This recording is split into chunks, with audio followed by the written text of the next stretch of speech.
할렐루야. 좋은 아침입니다. 모두 반갑습니다. 오늘도 주님이 주시는 영의 양식으로 우리의 믿음이 솟게 되고 구원의 확신이 더욱 충만케 되기를 소망합니다.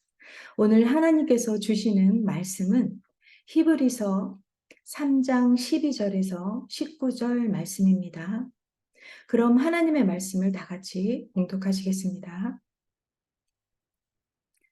형제들아, 너희는 삼가 혹 너희 중에 누가 믿지 않은 악한 마음을 품고 살아계신 하나님에게서 떨어질까 조심할 것이요. 오직 오늘이라 일컫는 동안에 매일 피차 권면하여 너희 중에 누구든지 죄의 유혹으로 완고하게 되지 않도록 하라. 우리가 시작할 때 확신한 것을 끝까지 견고히 잡고 있으면 그리스도와 함께 참여한 자가 되리라. 성경에 일렀으되 오늘 너희가 그의 음성을 듣거든 격노하시게 하던 것 같이 너의 마음을 완고하게 하지 말라였으니 듣고 격노하시게 하던 자가 누구냐? 모세를 따라 애굽에서 나온 모든 사람이 아니냐? 또 하나님이 40년 동안 누구에게 노하셨느냐? 그들의 시체가 광야에 엎드러진 범죄한 자들에게가 아니냐. 또 하나님이 누구에게 맹세하사 그의 안식에 들어오지 못하리라 하셨느냐. 곧 순종하지 아니하던 자들에게가 아니냐.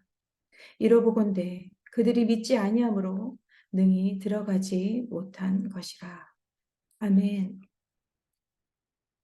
우리는 구원받은 하나님의 자녀로 이 땅에 살아갑니다. 그런데 이 땅에서 하나님의 자녀로 살아간다는 것은 그렇게 쉽지 않습니다. 오늘 본문은 먼 옛날 이스라엘 백성들이 광야 생활 40년 동안 그토록 들어가고 싶어 했던 가나안 땅에 들어가지 못했던 이유를 오늘날 천국에 들어가지 못하는 이유와 동일하다고 말씀하고 있습니다. 그렇다면 어떤 사람이 천국에 들어간다고 말씀하십니까?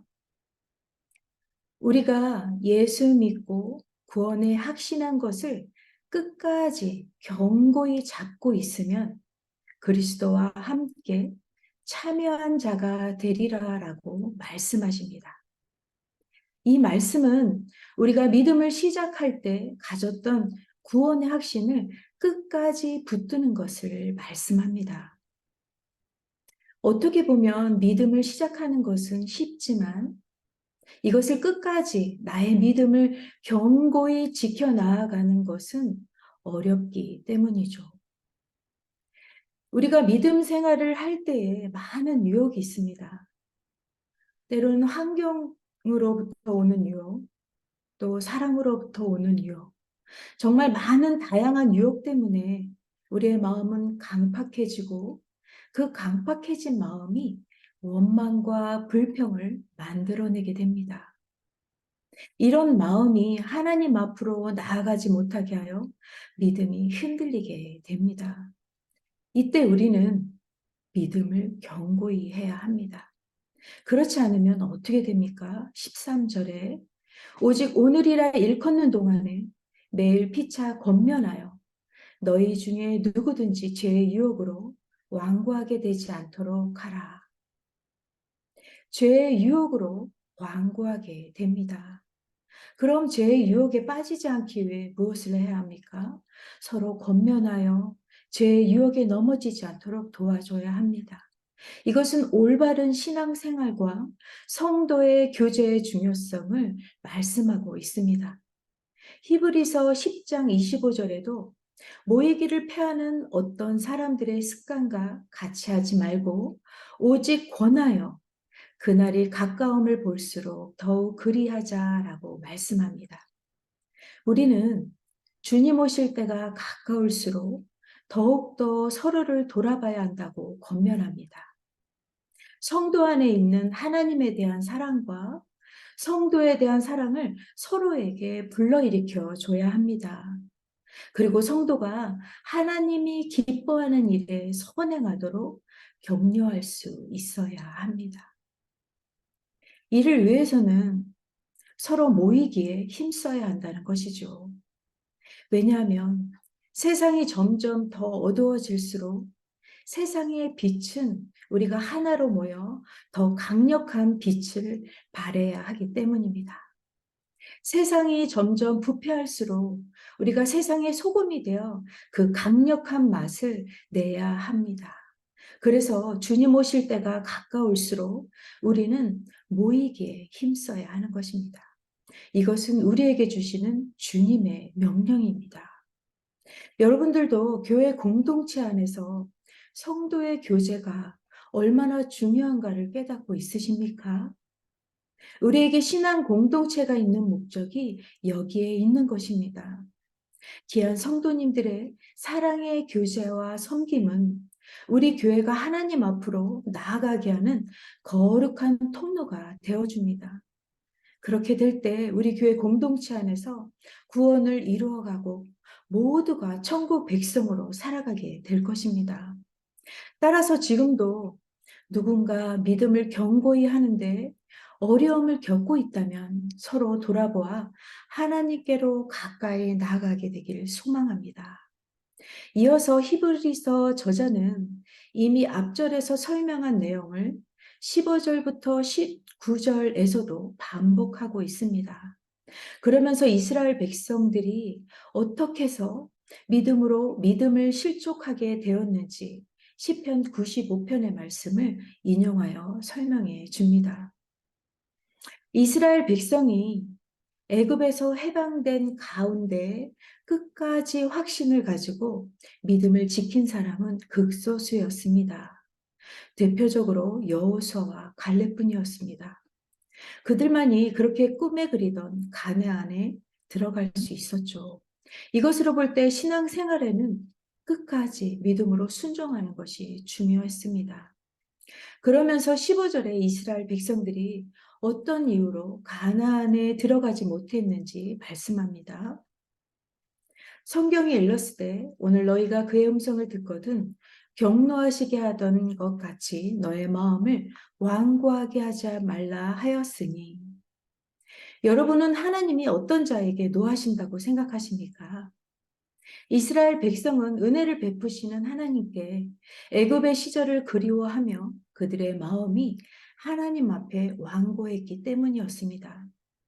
여기에 나오는 완고하게 하지 말라는 말은 12, 13절에서도 강조하고 있습니다. 이 완고하게 하는 마음이 하나님 앞에 얼마나 큰 죄인지를 알 수 있습니다. 우리가 평상시 완고하다라고 하는 단어를 잘 사용하지는 않지만 그래서 사전을 찾아보니까 완고하라는 뜻은 융통성이 없이 올곧고 고집이 세다라고 기록되어 있습니다.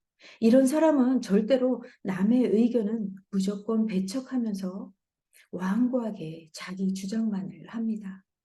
이것은 자기 생각대로 살겠다고 고집을 부리는 것을 말하며 마치 자기 자신이 하나님보다 더 높아져 있는 마음 상태를 지적하고 있는 것입니다.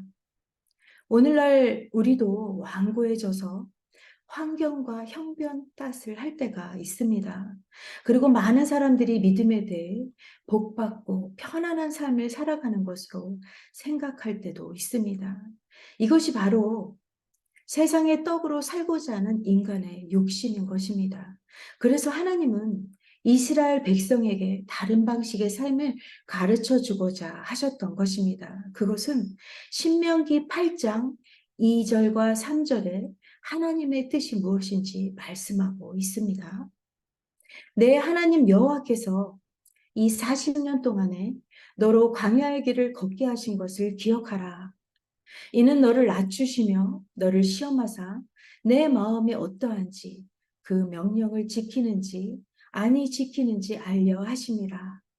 너를 낮추시며 너를 줄이게 하시며 또 너도 알지 못하며 내 열조도 알지 못하던 만나를 내게 먹이신 것은 사람이 떡으로만 사는 것이 아니요 여호와의 입에서 나오는 모든 말씀으로 사는 줄을 너로 알게 하려 하심이니라.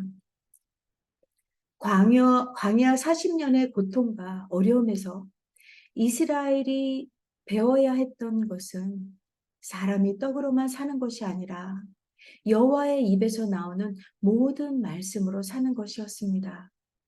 그러므로 하나님은 떡을 주시기 위해 계시는 분이 아니라 이스라엘에게 새로운 방식의 삶을 가르치시고 그러한 삶의 나라로 인도하기 위해 계신다고 말씀하셨던 것입니다.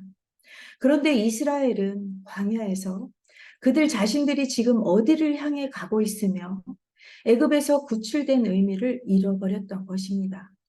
이것이야말로 하나님 앞에 마음이 강팍하고 완고한 상태인 것입니다. 그러나 하나님의 뜻을 아는 성도는 하나님 앞에서 떡의 문제로 불평하지 않습니다. 떡으로만 살아가는 세상을 부러워하지도 않습니다. 따라서 하나님께서는 오늘 우리에게 이렇게 말씀하십니다. 14절 말씀입니다.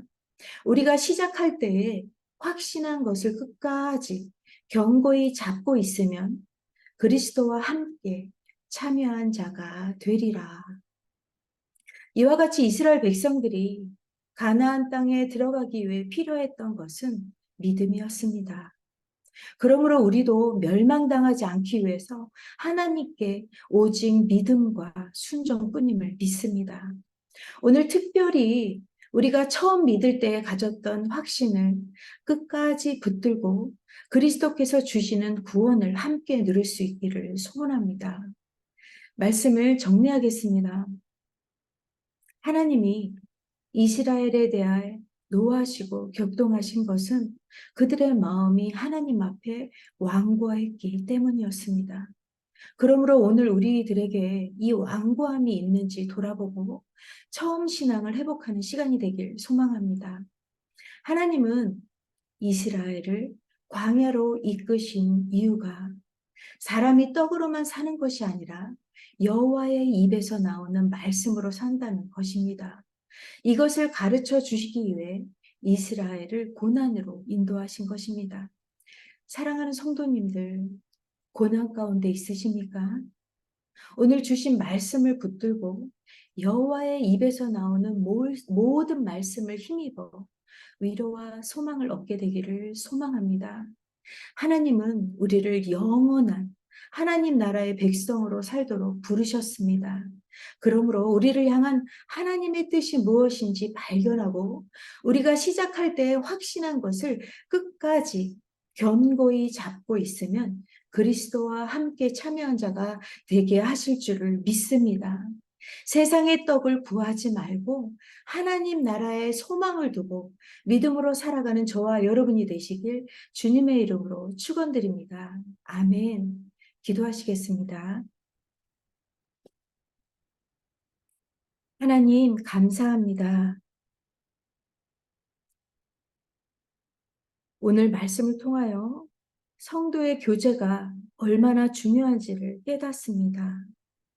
우리 교회 공동체 안에서 그리스도의 사랑으로 서로 권면하며 죄의 유혹으로부터 멀리하고 붙들어주는 공동체가 되게 하여 주시옵소서.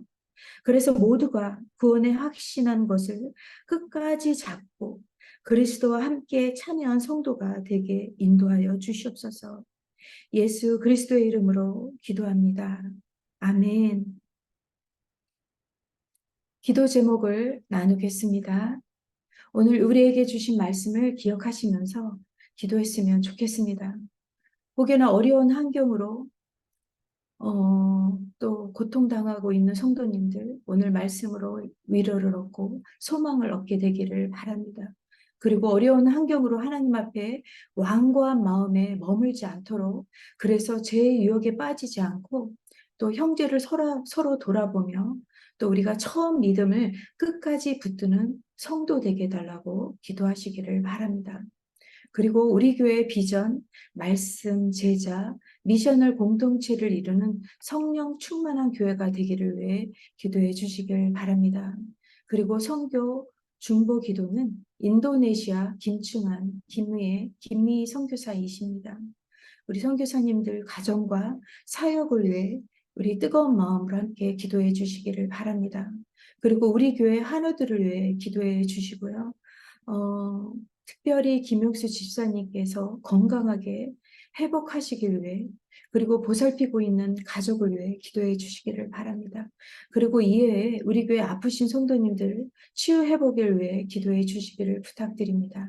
그럼 오늘 말씀을 우리가 붙들고 기억하시면서 기도하신 후에 일상으로 돌아가시겠습니다.